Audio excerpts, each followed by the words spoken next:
Transmitiendo Radio C4, conectando y comunicando al cuerpo de Cristo.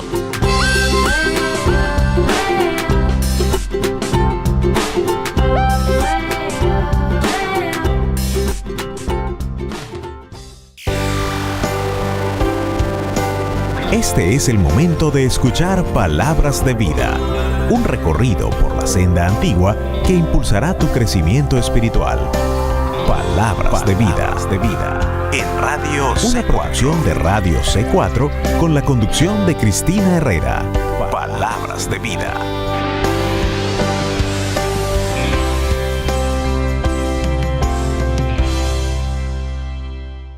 Que el Señor les bendiga, amados oyentes. Aquí estamos una vez más trayendo la palabra de Dios a través de este canal y gracias sean dadas a Dios por el privilegio de escuchar mensajes que edifican nuestra vida. El sermón que escucharás a continuación fue predicado la mañana del domingo 25 de marzo del año 1860 por nuestro hermano Charles Spurgeon en la ciudad de Londres. Este es el sermón número 305 y el cual se ha titulado Separando lo precioso de lo vil.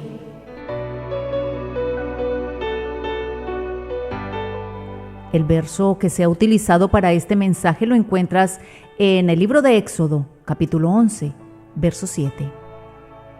Pero contra todos los hijos de Israel, desde el hombre hasta la bestia, ni un perro moverá su lengua, para que sepáis que Jehová hace diferencia entre los egipcios y los israelitas.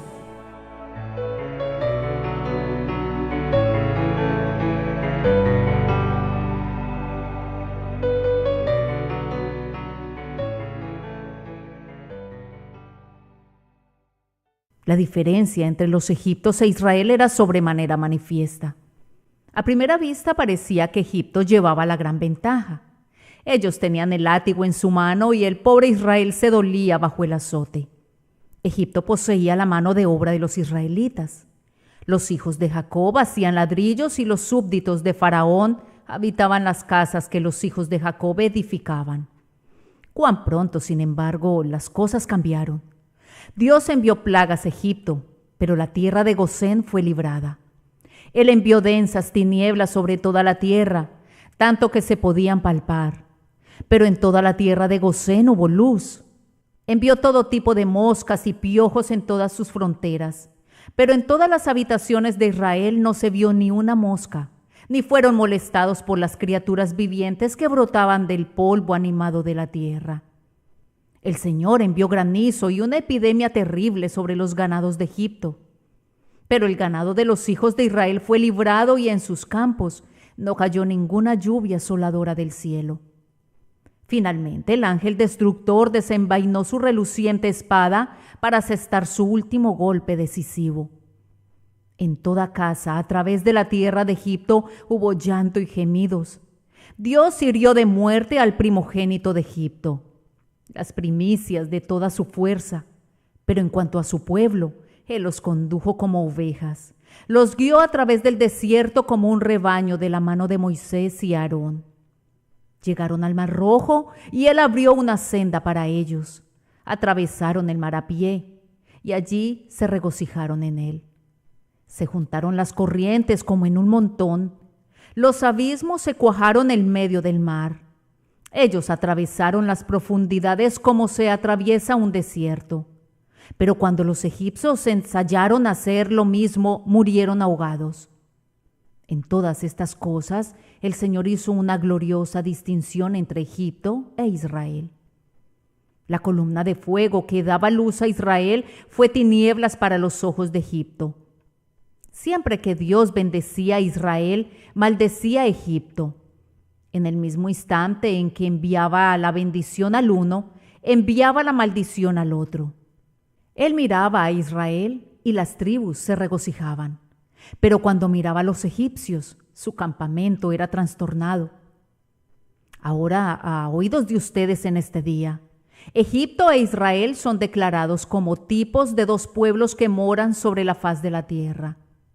Los hombres que temen al Señor y los hombres que no le temen. Los egipcios son la representación de quienes están muertos en delitos y pecados, de quienes son enemigos de Dios por sus obras malvadas y forasteros para la mancomunidad de Israel. Los israelitas, el antiguo pueblo de Dios, son puestos ante nosotros como los representantes de aquellos que, por la gracia, han creído en Cristo, que temen a Dios y procuran guardar sus mandamientos. La tarea de esta hoy, primeramente, será mostrarles la diferencia entre estos dos pueblos. En segundo lugar, cuándo se vea esa diferencia. Y en tercer lugar, la razón por la que debe verse. Sobre este último punto voy a exhortarles a hacer esa diferencia cada vez más profunda en su vida cotidiana. Primero entonces veamos la diferencia. El Señor ha establecido una diferencia entre quienes son su pueblo y quienes no lo son. Hay muchas distinciones entre los hombres que un día serán borradas, pero permítanme recordarles de entrada que esta es una distinción eterna. Entre las diferentes clases de hombres, los ricos y los pobres, hay canales de intercomunicación. Y eso es algo muy conveniente, pues entre menos se mantengan las distinciones de clase, será mejor para la felicidad de todos. No ha de conservarse el tejido social manteniendo una columna a expensas de otra, ni pintando de dorado el techo pero descuidando los cimientos. La mancomunidad es una, y la prosperidad de una clase es proporcionalmente la prosperidad de todos. Pero hay una distinción tan amplia que verdaderamente podemos decir de ella, que una gran cima está puesta entre nosotros y vosotros. Y entre más ancha sea la línea de demarcación, más feliz será para la Iglesia y mejor para el mundo. Hay una distinción de una anchura infinita entre el pecador muerto en pecado y el Hijo de Dios vivificado por el Espíritu que ha sido adoptado en la familia del Altísimo. Con respecto a esa distinción, permítame hacer los siguientes comentarios. Primero, la distinción entre los justos y los malvados es sumamente antigua. Fue ordenada por Dios desde antes de la fundación del mundo. Jehová escribió los nombres de sus elegidos en el pacto eterno. Por ellos Cristo asumió el compromiso de que Él sería su fianza y el sustituto para sufrir en el lugar y en la posición de ellos. Los compromisos del pacto fueron hechos en favor de ellos y exclusivamente de ellos. Sus nombres fueron inscritos desde la eternidad en el libro de Dios y fueron grabados en las piedras preciosas del pectoral de su grandioso sumo sacerdote. Fueron luego apartados en el pacto. Jehová ha escogido al piadoso para sí. Mientras el mundo entero estaba bajo el maligno, estas preciosas joyas fueron salvadas del muladar de la caída. Ciertamente, por naturaleza no eran mejores que otros hombres. Con todo, la soberanía divina, su brazo de gracia, apartó a algunos para que fueran vasos de misericordia que debían ser hechos aptos para el uso del Señor, en quienes Jehová mostraría no únicamente su misericordia, sino la plenitud de su gracia y las riquezas de su amor. Otras distinciones son meramente temporales. Son cosas que crecieron ayer y morirán mañana. Pero esta es más antigua que los montes eternos. Antes de que el cielo estrellado fuera extendido o que fueran cavados los cimientos de la tierra, el Señor había establecido una diferencia entre Israel y Egipto. Esto, sin embargo, es un poderoso secreto. Y aunque hemos de decirlo tal como lo encontramos en la palabra, con todo, no debemos entrometernos con él. Dios ha establecido otra distinción, es decir, una distinción vital. Entre el justo y el malvado hay una distinción esencial de naturaleza. Hay algunos entre ustedes que imaginan que la única diferencia entre el verdadero cristiano y cualquier otra persona es simplemente esta, que el uno asiste regularmente a una iglesia de adoración, que es más consistente en la práctica de ceremonias, que no podría vivir sin la oración privada y cosas semejantes. Permíteme asegurarte que si no hay una diferencia más grande que esta entre otro hombre y tú no eres hijo de Dios. La distinción entre el inconverso y el convertido es mucho más amplia que esto. No es una distinción de vestido o de forma externa, sino de esencia y de naturaleza. Traigan aquí una serpiente y un ángel. Hay una distinción entre los dos de tal carácter que la serpiente no se podría convertir en un ángel, sin importar el esfuerzo que hiciera. El ángel no podría comer el polvo que forma el alimento de la serpiente, ni la serpiente podría alzar su voz y cantar el himno de los bienaventurados. Una distinción tan amplia como esa es la que hay entre el hombre que teme a Dios y el hombre que no le teme. Si tú eres todavía lo que siempre fuiste por naturaleza, no puedes ser un verdadero cristiano. Y es completamente imposible que te conviertas en uno por tus propios medios. Puedes lavarte y puedes limpiarte. Puedes vestirte y abrigarte. Serás el hijo de la naturaleza finamente vestido, pero no el hijo viviente del cielo. Tú tienes que nacer de nuevo. Tienes que recibir una nueva naturaleza en tu interior. Una chispa de divinidad tiene que caer en tu pecho y tiene que arder allí. La naturaleza caída únicamente se puede levantar a la altura de la naturaleza, tal como el agua solo fluirá tan alto como su fuente. Y como tú estás caído en la naturaleza, así debes permanecer a menos que seas renovado por la gracia. Dios, por su infinito poder, ha vivificado a su pueblo. Él los ha sacado de su vieja naturaleza. Aman ahora las cosas que una vez odiaron y odian las cosas que una vez amaron. Para ellos, las cosas viejas pasaron. He aquí, todas son hechas nuevas.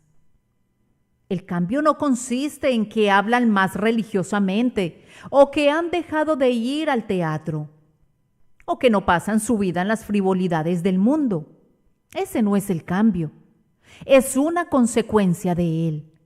Pero el cambio es más profundo y más vital que eso. Es un cambio de la propia esencia del hombre.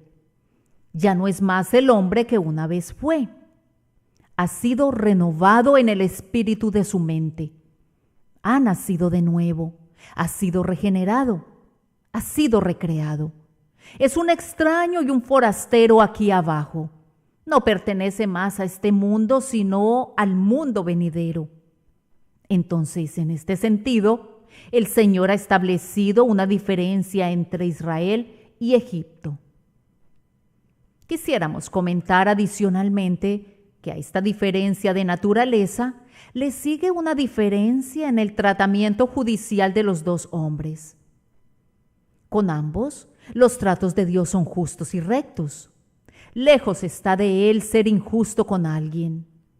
El Señor nunca es severo más allá de lo que la justicia exige, ni es clemente más allá de lo que la justicia permite. Aquí viene el impío, el hombre no regenerado. Él argumenta sus buenas obras, sus oraciones y sus lágrimas. El Señor le juzgará de acuerdo a sus obras, y ay de aquel día para él. Verá verdaderamente un día de aflicción, pues pronto descubrirá que sus mejores perfecciones son como trapo de inmundicia y que todas sus buenas obras solo parecían ser buenas porque él estaba en las tinieblas y no podía ver las manchas que las pervertían. Se acerca otro hombre, es el hombre renovado. Dios trata con él justamente. Es cierto, pero no de acuerdo a la balanza de la ley. Él mira a ese hombre como acepto en Cristo Jesús, justificado por medio de la justicia de Cristo y lavado en su sangre.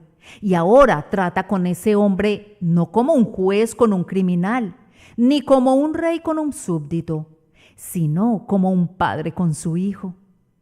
Ese hombre es acogido en el seno de Jehová. Su ofensa es suprimida.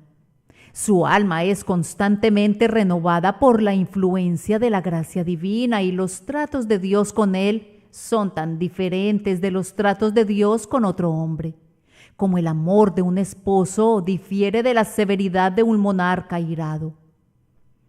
Por un lado, es simple justicia. Por el otro lado, es amor ferviente. Por un lado, la inflexible severidad de un juez, y por el otro lado, el afecto ilimitado del corazón de un padre. Entonces, en esto también, el Señor ha establecido una diferencia entre Israel y Egipto. Esta distinción es realizada en la providencia. Es verdad que para el ojo desnudo un evento les ocurre a ambos. Sufre el justo así como el malvado y van a la tumba que está señalada para todos los vivos. Pero si pudiéramos mirar más de cerca la providencia de Dios, veríamos líneas de luz que dividen la senda del piadoso de la suerte del transgresor. Para el justo, cada providencia es una bendición. Una bendición envuelve todas nuestras maldiciones y todas nuestras cruces. Nuestras copas son algunas veces amargas, pero siempre son saludables. Nuestra aflicción es nuestro bienestar. Nunca somos perdedores por nuestras pérdidas, sino que más bien nos enriquecemos para con Dios cuando empobrecemos con respecto a los hombres. Sin embargo, para el pecador, todas las cosas obran conjuntamente para mal. Es próspero. Es como la bestia que es engordada para el matadero. Está sano. Es como la flor que se abre que está madurando para la guadaña del segador. Sufre. Sus sufrimientos son las primeras gotas de la eterna granizada de la venganza divina. Si el pecador pudiera abrir sus ojos, se daría cuenta de que todo para él tiene un aspecto negro. Para él las nubes están cargadas de truenos y el mundo entero está vivo con terror. Si la tierra pudiera hacer lo que quisiera, haría que se desprendieran de su seno los monstruos que olvidan a Dios. Pero a los justos todas las cosas les ayudan a bien. Venga lo malo o venga lo bueno, todo terminará bien. Cada ola lo transporta apresuradamente a su deseado puerto, y aún el viento tempestuoso hincha sus velas y le conduce más rápidamente hacia el puerto de paz. El Señor ha establecido una diferencia entre Israel y Egipto en este mundo. Sin embargo, esa diferencia se hará más claramente evidente en el día del juicio. Entonces, cuando Él se siente en el trono de su gloria, apartará los unos de los otros, como aparta el pastor las ovejas de los cabritos.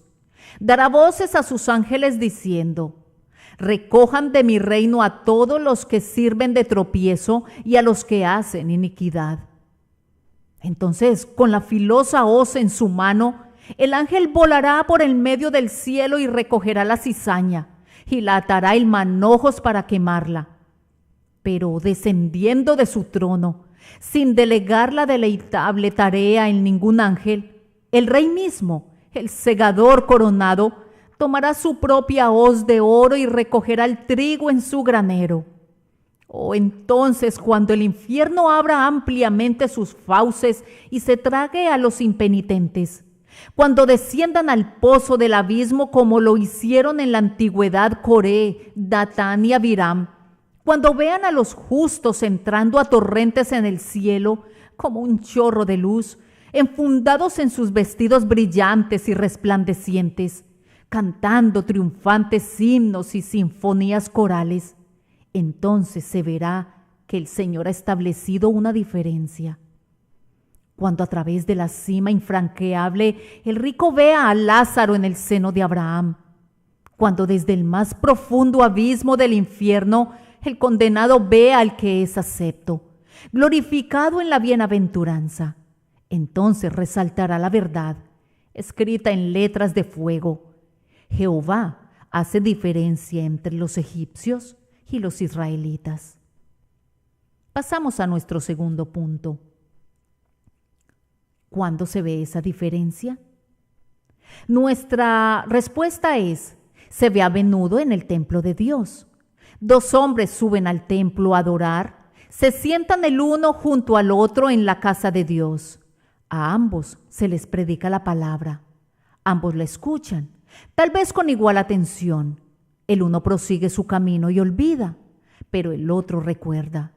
Regresan otra vez, el uno escucha y el ministro es para él como alguien que toca una agradable melodía en un instrumento. El otro escucha y llora.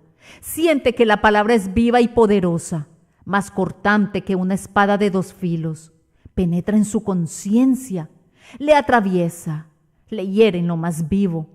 Cada palabra parece ser como una flecha disparada por el arco de Dios que encuentra un blanco en su conciencia. Y ahora regresan nuevamente. El uno siente por fin que la palabra es suya. Por medio de ella ha sido conducida al arrepentimiento y a la fe en Cristo. Y ahora sube a cantar las alabanzas de Dios como su hijo acepto, mientras que el otro sigue cantando como un mero formalista. Se une a una adoración en la cual siente muy poco interés y sigue elevando su voz en una oración en la que su corazón está muy ausente. Si yo tuviera hoy aquí un montón de limaduras de acero y de cenizas mezcladas entre sí y quisiera detectar la diferencia entre las dos cosas, solo tendría que insertar un imán. Las limaduras serían atraídas y las cenizas permanecerían inertes. Lo mismo sucede con esta congregación. Si yo quisiera saber hoy quiénes son aquellos que son el Israel de Dios y quiénes son todavía los egipcios bastardos, todo lo que se necesita es predicar el Evangelio. El Evangelio encuentra al pueblo de Dios, tiene una afinidad con ellos. Cuando viene a ellos y el Espíritu Santo de Dios abre sus corazones, ellos lo reciben. Se aferran a Él y se regocijan en Él. En cambio, quienes no son de Dios, quienes no tienen parte ni interés en la redención de Cristo, lo oyen en vano e incluso son endurecidos por Él y siguen su camino para pecar con mayor ímpetu después de todas las advertencias que han recibido. Bendita sea la palabra del Señor. Muy bien, hermanos, debemos ir a una corta pausa. Ya regresamos contigo en breves minutos. Quédate en sintonía. Muchas gracias a todos aquellos que ya han hablado de Radio C4 con sus amigos. Saludos una vez más, Mauricio Macarte, para darles las gracias. Muchas gracias a todos aquellos que ya han hablado de Radio C4 con sus amigos, con su familia, que han invitado a través de las redes sociales. Son muchas las personas que le han dado like a nuestra página, pero todavía hay espacio para que más personas se sumen a la familia de Radio C4. Así que no dudes en invitar a alguien más. Diles que vengan a escuchar la invitación, Libre al Fin, Momentos de la Creación, la lectura de la palabra en cualquier momento de la programación. ¿Por qué? Porque estamos conectando y comunicando al cuerpo de Cristo. Esta es Radio C4 y una vez más, muchas gracias por compartir.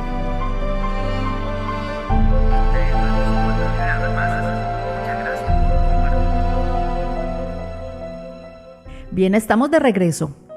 Gracias por continuar en sintonía. Estás escuchando el sermón número 305 titulado Separando lo precioso de lo vil. Mi querido oyente, ¿has visto alguna vez la diferencia entre otra persona y tú? ¿Oyes ahora el Evangelio como no lo oíste nunca antes? Esta es la época de oír. Hay más personas que asisten ahora a nuestros lugares de adoración que antes. Pero aún así, los que son bendecidos no son los oidores, sino los hacedores de la palabra. Dinos entonces, ¿has sido conducido a oír la palabra como nunca antes la oíste? ¿La escuchas esperando que sea bendecida para ti, deseando que tu conciencia sea sometida a ella tal como el oro se somete a la mano del orfebre? Si es así, he ahí el primer signo de una diferencia que Dios ha puesto entre los egipcios y tú. Pero va más allá. Si el israelita es consistente con su deber, en breve siente que le incumbe salir del resto de la humanidad y unirse a la iglesia de Cristo. El Señor ha establecido una diferencia. Dice, ahora voy a mostrar esta diferencia. Mi Señor ha dicho, el que creyere y fuere bautizado será salvo. Yo no pongo ninguna confianza en el bautismo, pero tengo que mostrar que ya no soy más lo que era. Deseo ser obediente a mi Señor y Maestro. Voy a desenvainar mi espada contra el mundo y de una vez por todas voy a deshacerme de la vaina. Anhelo hacer algo que le haga ver al mundo que yo estoy crucificado para él y que él está crucificado para mí. Luego que me entierren en agua, en el nombre del Padre y del Hijo y del Espíritu Santo, como el cuadro de mi muerte para todo el mundo. Voy a salir del agua como el cuadro de mi resurrección a una vida nueva. Y que Dios me ayude a partir de esta bendita hora para proseguir mi camino como alguien que no es del mundo, así como Cristo no es del mundo. Siempre que la mesa está servida sobre la que celebramos el memorial del cuerpo y de la sangre de Cristo, Dios sella otra vez esa diferencia. Si el ministro es fiel, advierte a los inconversos a que sigan su camino, pues si comiesen allí, comerían y beberían condenación para ellos mismos, sin discernir el cuerpo del Señor. Los que son creyentes en Jesús, que tienen una esperanza de haber sido cambiados y de haber sido renovados por la gracia divina en el espíritu de sus mentes, ellos son los invitados a venir y únicamente ellos.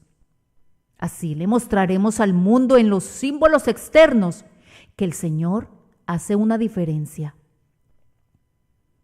Pero prosiguiendo, toda la vida del cristiano, si fuera lo que debería ser, está mostrándole al mundo que el Señor hace una diferencia. Aquí hay dos hombres que experimentan una crisis. Enfrentan el mismo problema. Son socios en un negocio. Han perdido todo el dinero. La casa está arruinada. Se ven reducidos a la mendicidad y tienen que comenzar de nuevo en el mundo.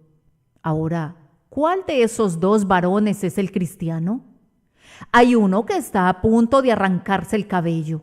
No puede tolerar que haya tenido que trabajar toda su vida y que ahora sea pobre como Lázaro. Piensa que la providencia es injusta. Hay muchos vagabundos, dice, haciéndose ricos y heme aquí, después de trabajar muy duro y de dar a cada uno lo que le corresponde, he sido abatido hasta el suelo y me he quedado sin nada.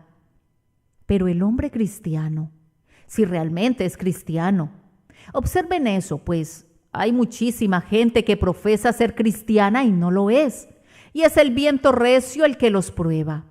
Este dice, el Señor dio y el Señor quitó. Bendito sea el nombre del Señor. Yo sé que todas las cosas me ayudan a bien. Voy a ponerme a trabajar y voy a abrirme paso una vez más. Y así, con valor y con confianza en Cristo, acude de nuevo a su labor y Dios le bendice una vez más. Es más, le bendice en sus tribulaciones más de lo que jamás le bendijo en su prosperidad. Aquí tenemos a dos hombres otra vez. Ambos han estado haciendo lo malo, y cuando cae el justo junto con el malvado, ¿quién ha de distinguir la diferencia? A la mañana siguiente uno de ellos se levanta y está muy tranquilo al respecto. No conoce ningún remordimiento de conciencia o si está intranquilo es porque tiene miedo de ser descubierto. Es como uno que habiendo caído en el cieno se queda y se arrastra allí. Pero aquí viene el cristiano.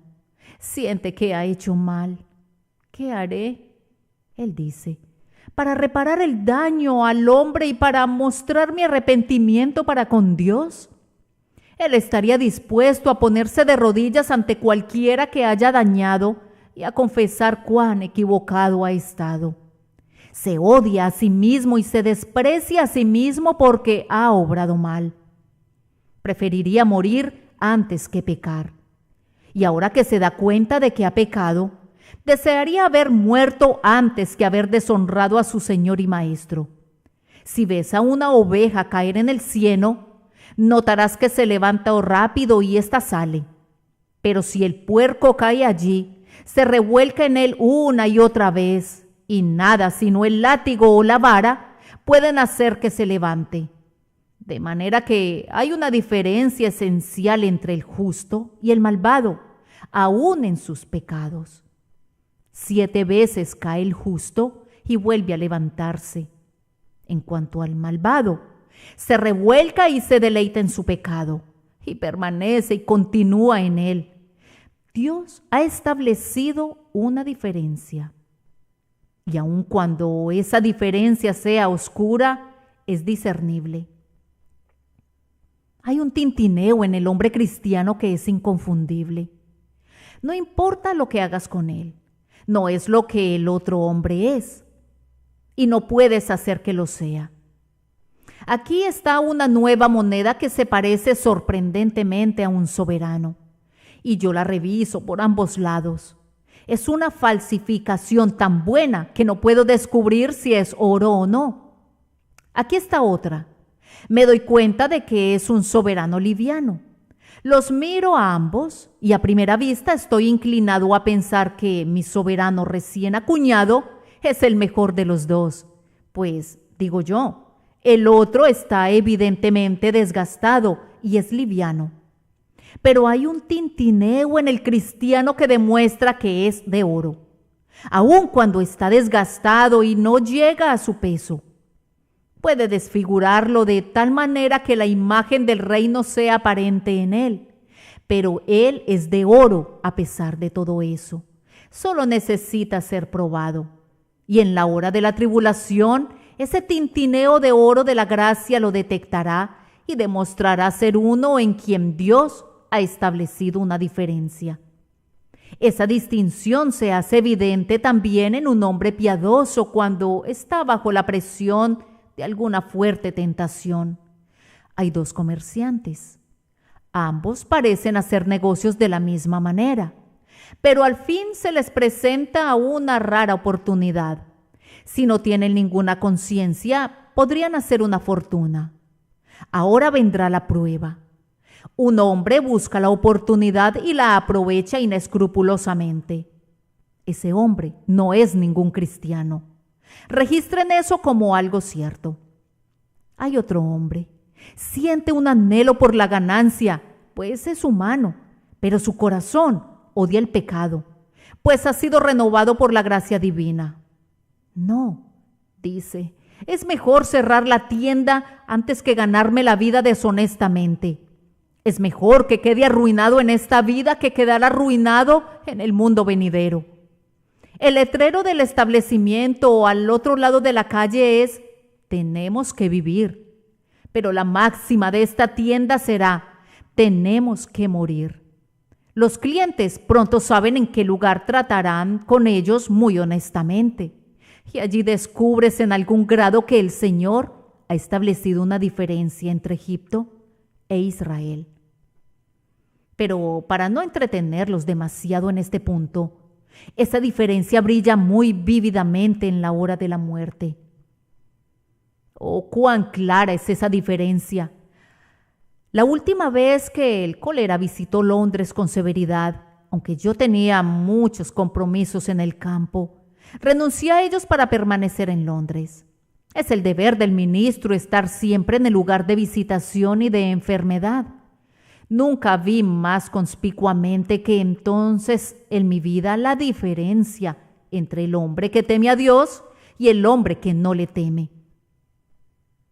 Me llamaron un día lunes, como a eso de las 3:30, para ir a ver a un hombre que se estaba muriendo.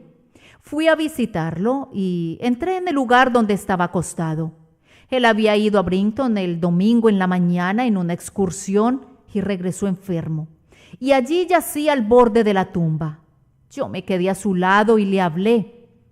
La única conciencia que tenía era un presentimiento de terror mezclado con el estupor de la alarma. Pronto aún eso se había esfumado. Y yo tuve que quedarme suspirando allí con esa pobre anciana que lo había cuidado, sin ninguna esperanza con respecto de su alma. Regresé a casa. Entonces me llamaron para que viera a una joven mujer. Su muerte era también inminente. Pero era un espectáculo hermoso, muy hermoso. Ella estaba cantando aunque sabía que se estaba muriendo. Hablaba con quienes la rodeaban, les decía a sus hermanos que la siguieran al cielo y se despidió de su padre sonriendo como si se tratara de un día de bodas. Ella estaba feliz y era bendecida. Vi entonces muy claramente que si no hay una diferencia entre el goce de la vida, hay una diferencia cuando llegamos a la hora de nuestra muerte. Pero el primer caso que mencioné no es el peor que haya visto jamás. He visto a muchos al momento de su muerte cuyas historias de nada serviría contar. Los he visto cuando sus globos oculares han estado mirando penetrantemente desde sus cuencas, cuando han conocido de Cristo y han oído el Evangelio, pero no obstante lo rechazaron. Han estado muriendo en agonías tan extremas que uno solo podría huir de la habitación sintiendo que era algo terrible caer en las manos de un Dios airado y estar en ese fuego con todo lo que devora. En el hecho de muerte será manifiesto que el Señor ha establecido una diferencia entre Israel y Egipto. Me he dado prisa en estos dos primeros puntos porque quiero detenerme muy enérgicamente y muy solemnemente en mi último punto. Hablamos con respecto a la diferencia que se ve entre los justos y los malvados. Mi último punto es, ¿por qué debe verse esa diferencia? Tengo aquí un objetivo y un sentido práctico. Y yo espero que si el resto del sermón los deja indiferentes, esto al menos vivifique sus conciencias. Esta es una época que contiene muchos signos esperanzadores. Con todo, si juzgamos de acuerdo a la regla de la Escritura, hay algunas señales muy negras en este siglo. Temo algunas veces que la única época con la que podemos ser comparados realmente es el tiempo antes del diluvio, cuando los hijos de Dios se casaban con las hijas de los hombres y cuando cesó de haber una distinción entre la iglesia y el mundo. Hay que reconocer con franqueza que hay una mezcla tal en nuestros días, un compromiso tal, un tal estira y encoge de ambos lados de las cuestiones religiosas que somos como una masa leudada, mezclada y unida. Todo eso está mal, pues Dios siempre ha pretendido que haya una distinción tan clara y palpable entre los justos y los malvados como la distinción entre el día y la noche. Mi primer argumento es este. Cuando la iglesia se ha distinguido claramente del mundo, ha prosperado siempre. Durante los 3 primeros siglos el mundo odiaba a la iglesia. La prisión, la hoguera, las patas del caballo salvaje, estas cosas eran consideradas demasiado buenas para los seguidores de Cristo. Cuando un hombre se hacía cristiano, renunciaba a padre y madre, a hogar y tierras, es más, a su propia vida también. Cuando se reunían, tenían que hacerlo en las catatumbas, usando velas al mediodía porque había oscuridad en las profundidades de la tierra. Eran despreciados y desechados entre los hombres. Anduvieron de acá para allá cubiertos de pieles de ovejas y de cabras, pobres, angustiados y maltratados. Pero entonces era la época de los héroes, era el tiempo de los gigantes. Nunca prosperó más la iglesia ni floreció tan verdaderamente como cuando fue bautizada en sangre. La barca de la iglesia nunca navega tan gloriosamente como cuando el rocío sangriento de sus mártires cae sobre su cubierta. Nosotros tenemos que sufrir y tenemos que morir si hemos de conquistar jamás este mundo para Cristo. ¿Hubo alguna vez un milagro tan sorprendente como la propagación del Evangelio durante los primeros 2 o 3 siglos? En un plazo de 50 años después de que Cristo hubo ascendido al cielo, el Evangelio fue predicado en todas partes. conocidas del mundo, y hubo quienes se convirtieron a Cristo en las más inhospitalarias regiones. El Evangelio había ido más lejos de los barcos de Tarsis. Las columnas de Hércules no habían limitado la diligencia de los apóstoles. El Evangelio fue proclamado a tribus salvajes e incivilizadas, a pictos y escoceses y a los fieros britanos. Se fundaron iglesias, algunas de las cuales han permanecido en su pureza hasta este día. Y todo esto, yo creo, fue en parte el resultado de una impactante y marcada diferencia entre la iglesia y el mundo. Ciertamente, durante el periodo después de que Constantino profesó ser cristiano, cambiando con los tiempos porque vio que fortalecería su imperio. A partir del tiempo cuando la iglesia comenzó a ser vinculada en el Estado, el Señor la dejó y la entregó a la esterilidad y se inscribió Icabod sobre sus muros. Fue un día negro para la cristiandad cuando Constantino dijo: soy cristiano. Con este signo venceré, dijo él. Sí, esa fue la verdadera razón de su pretendida conversión. Si podía conquistar por medio de la cruz, eso era bastante bueno. Si hubiera podido conquistar por Júpiter, le habría dado lo mismo. A partir de aquel momento, la iglesia comenzó a degenerarse, y llegando a la Edad Media, no podías reconocer la diferencia entre un cristiano y un mundano. ¿Dónde ibas a encontrar piedad en absoluto, o vida, o gracia en la tierra? Entonces vino Lutero, quien con un férreo agarre arrancó a la iglesia del mundo y la retiró a riesgo de hacerla pedazos. No quería que estuviera vinculada en afinidad con el mundo. Y entonces se levantaron los reyes de la tierra, y príncipes consultaron unidos contra Jehová y contra su ungido. Pero el que mora en los cielos se rió. El Señor se burló de ellos. La iglesia salió venciendo y para vencer, y su principal arma era su disconformidad para con el mundo, su salida de entre los hombres. Pon tu dedo sobre cualquier página próspera de la historia de la iglesia y yo voy a encontrar una notita marginal que dice así: en esta época, los hombres podrían ver fácilmente dónde comenzaba la iglesia y dónde terminaba el mundo. Nunca hubo buenos tiempos cuando la iglesia y el mundo se unieron en matrimonio. Bendita sea la palabra del Señor. Bien, debemos hacer una corta pausa. Ya regresamos contigo. No cambies de canal.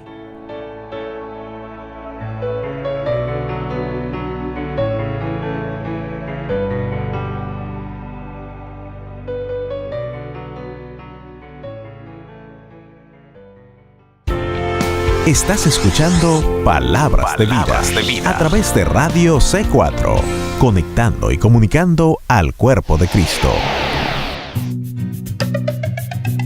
Hola, te saluda Marcelo Guidi y quiero decirte que aunque Radio C4 continúa creciendo, aún necesitamos tu ayuda. Tu colaboración es muy importante. Por favor, invita a otros a escucharnos. Estamos predicando la palabra de Dios y sonando música que glorifica el nombre de Jesús. Este es el momento para que las buenas nuevas de salvación alcancen a aquellos que tanto amas. Ayúdanos a conectar y comunicar al cuerpo de Cristo.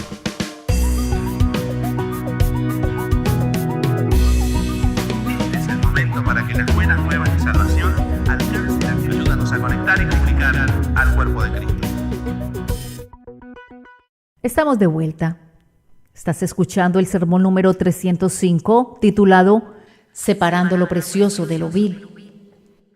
Entre más separada esté la iglesia del mundo en sus actos y en sus máximas, más verdadero es su testimonio por Cristo y más potente es su testimonio contra el pecado.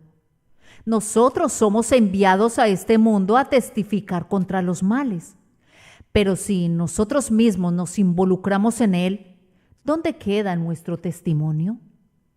Si nosotros mismos somos encontrados deficientes, somos falsos testigos. No somos enviados por Dios. Nuestro testimonio no tiene ningún efecto. No dudo en decir que hay decenas de miles de cristianos profesantes cuyo testimonio ante el mundo es más dañino que benéfico. El mundo los mira y dice: bien, ya veo, tú puedes ser un cristiano y sin embargo seguir siendo un pillo. Otro dice: tú puedes ser un cristiano, pero entonces tendrás que ser una persona triste y miserable. Oh, clama otro: a estos cristianos les gusta beber el pecado en secreto detrás de la puerta. Su cristianismo consiste en que no les gusta pecar abiertamente, pero pueden devorar la casa de una viuda cuando nadie está mirando. Pueden ser borrachos, solo que tienen que ser un grupo muy pequeño. ¿No les gustaría que se descubra que están mareados donde hay 100 ojos que lo están mirando? Ahora, ¿qué es todo eso?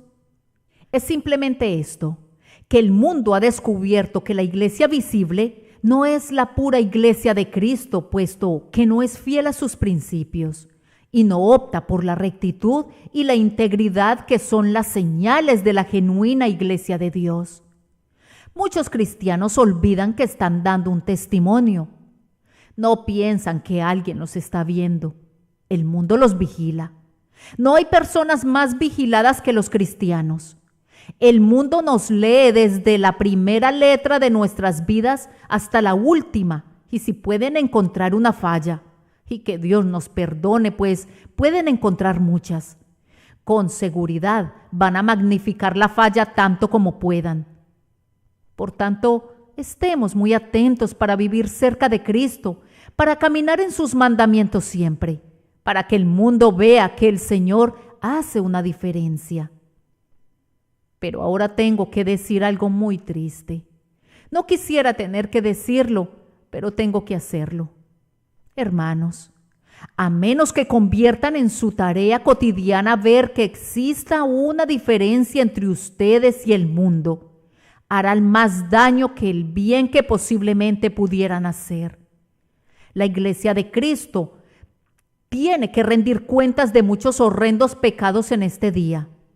Permítanme mencionar uno que no es sino un tipo de otros.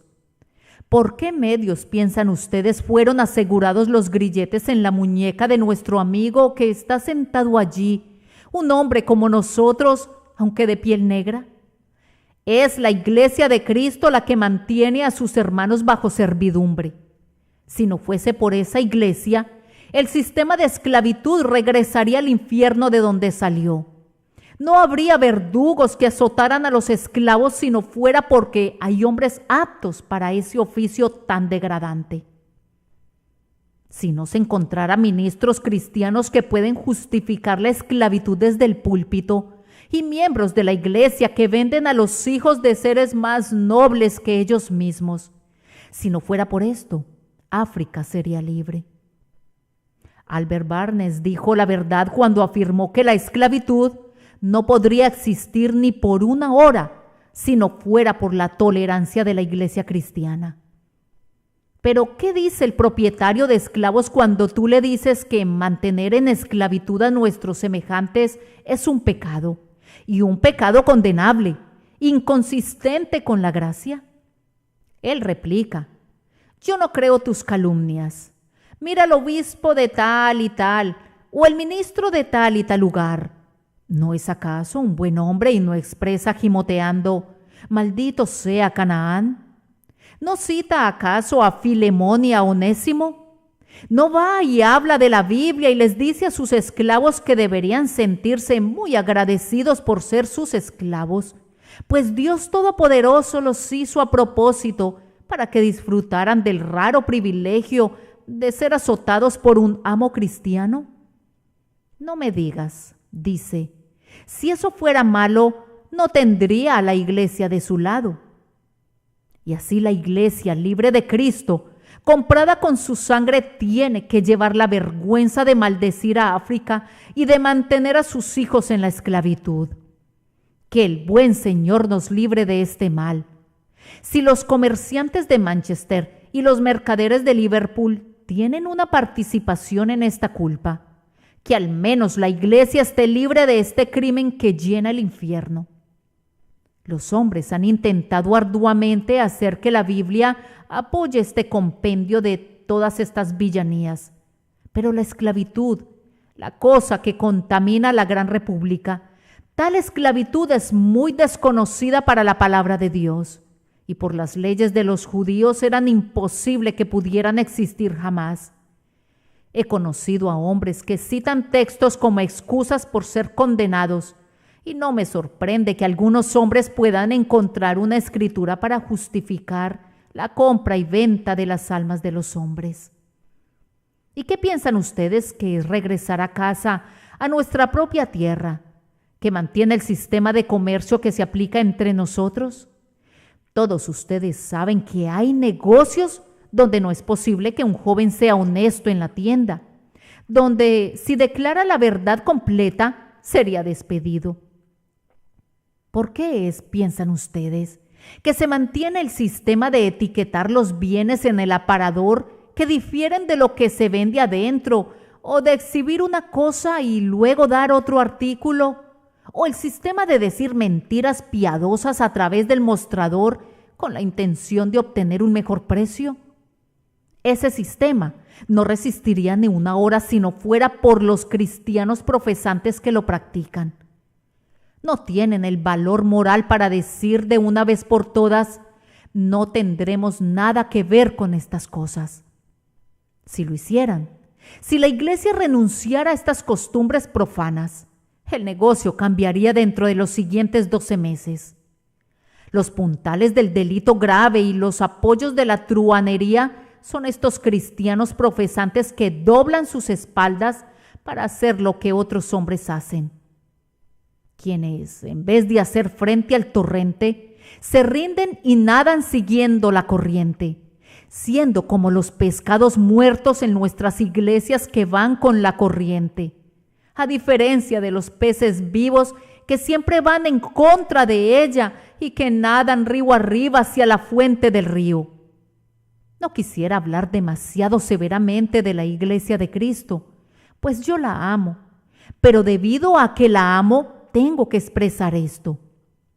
Parecernos tanto al mundo, comerciar como el mundo comercia, hablar como el mundo habla, asistir siempre que debemos hacer lo que otras personas hacen. Todo esto es hacer más daño al mundo que todo el bien que todos nuestros predicadores pretenden hacer. Salid del medio de ellos y apartaos, dice el Señor, y no toquéis lo inmundo, y yo os recibiré y seré para vosotros por padre, y vosotros me seréis hijos e hijas. Este argumento, ciertamente severo y duro, podría movernos a apartarnos del mundo. Pero una vez más, ¿cómo es posible que honremos a Jesucristo mientras no hay ninguna diferencia entre nosotros y el mundo? Yo puedo imaginar que un hombre no profese ser un cristiano y, sin embargo, que honre a su Señor. Eso, sin embargo, es un asunto de la imaginación.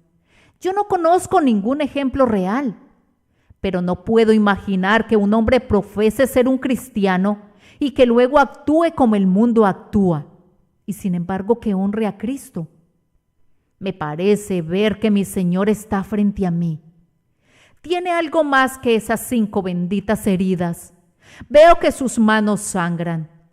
Mi Señor, grito, ¿dónde recibiste esas heridas? Esas perforaciones no son las de los clavos, ni es la herida abierta por la punta de la lanza. ¿De dónde provienen esas heridas? Le oigo responder tristemente: estas son las heridas que he recibido en la casa de mis amigos. Tal y tal cristiano cayó, tal y tal discípulo me siguió de lejos, y al final, como Pedro, me negó por completo.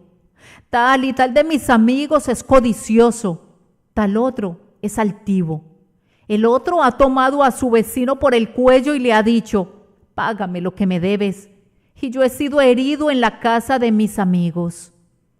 Oh bendito Jesús, perdónanos y danos tu gracia para que ya no lo hagamos más, pues nosotros queremos seguirte a donde quiera que vayas. Tú sabes que queremos ser tuyos, que queremos honrarte y no afligirte. Oh, danos ahora entonces de tu propio espíritu, para que podamos salir del mundo y ser como tú, santo, inocente, sin mancha y separado de los pecadores. Solo tengo que decir estas dos cosas y habré concluido. Para los profesantes de la religión digo esta palabra. Hay algunos de ustedes que son monedas falsas. Cuando te acercas a la mesa del Señor, tú mientes. Y cuando dices de ti mismo, yo soy un miembro de tal y tal iglesia, dices algo que es una deshonra para ti. Ahora permítanme recordarles, señores, que ustedes pueden sostener su profesión aquí, pero cuando se presenten ante el tribunal de Dios, al final, descubrirán que es algo terrible que su profesión no haya sido real. Tiemblen, señores, a la diestra de Dios. Allí está la balanza y tendrán que ser pesados en ella. Y si son hallados faltos, su porción tendrá que ser entre los engañadores. Y ustedes saben dónde es eso. Es el más profundo abismo del infierno. Tiembla, amigo diácono. Tiembla, miembro de la iglesia, si no eres lo que profesas ser. Te espera una condenación de un tipo más fiero y más horrendo que aún para el impío y el réprobo. De lo alto de tu profesión serás arrancado. Has construido tu nido entre las estrellas, pero tendrás que hacer tu cama en el infierno. Has decorado tu cabeza con una corona, pero tendrás que llevar una corona de fuego. Esos finos vestidos te serán arrancados. Ese oropel y esa pintura te serán quitados. Y tú, desnudo para tu vergüenza, siendo el blanco de burlas de los demonios, te convertirás en objeto de siseo incluso de los condenados del infierno, cuando te señalen y clamen: allí va el hombre que se destruyó por engañar a otros. Allí está el desventurado que hablaba de Dios y hablaba de Cristo y no se consideraba como uno de nosotros. Y ahora él está atado también con el manojo que será quemado. La última palabra es para quienes no son profesantes del todo. Dios ha establecido una diferencia entre ustedes y los justos. Oh, mis queridos amigos, yo les suplico que le den vueltas a este pensamiento en sus mentes. No hay tres caracteres, no hay vínculos intermedios, no hay una frontera entre los justos y los malvados. Hoy tú eres, ya sea un amigo de Dios o su enemigo. En esta hora, ¿has sido vivificado o estás muerto? Y recuerda que cuando llegue la muerte será el cielo o el infierno para ti. Ángeles o diablos tendrán que ser tus compañeros. Y las llamas tendrán que ser tu lecho y tu cobertor de fuego. O de lo contrario, las glorias de la eternidad serán tu herencia perpetua. Recuerda que el camino al cielo está abierto. El que cree en el Señor Jesús será salvo. Cree en Él y vive. Confía en Él y serás salvo. Deposita la confianza de tu alma en Jesús y serás librado ahora. Que Dios te ayude a hacer esto ahora y ya no habrá más ninguna diferencia entre tú y los justos, sino que serás uno de ellos y estarás con ellos en el día cuando Jesús venga para sentarse en el trono de su padre David para reinar entre los hombres. Glorificado sea el nombre del Señor Jesucristo por la eternidad. Bien, hemos llegado al final del programa por el día de hoy. Gracias por habernos acompañado durante esta hora. Recuerda que estos mensajes los puedes escuchar en el canal de YouTube Radio C4 Palabras de Vida. Si deseas una copia de este programa, solo escríbenos un correo electrónico a miradioc4@gmail.com o nos puedes enviar un mensaje de texto al 239-949-90 solicitando el sermón número 305 titulado Separando lo precioso de lo vil. Que el Señor les bendiga y nos vemos en una próxima emisión. Hasta aquí nuestra edición de hoy de Palabras de Vida. Esperamos que haya servido para animarte a crecer espiritualmente. Para comunicarte con nosotros, escribe al correo electrónico comentarios@mirradioc4.com. Te esperamos en nuestra próxima edición.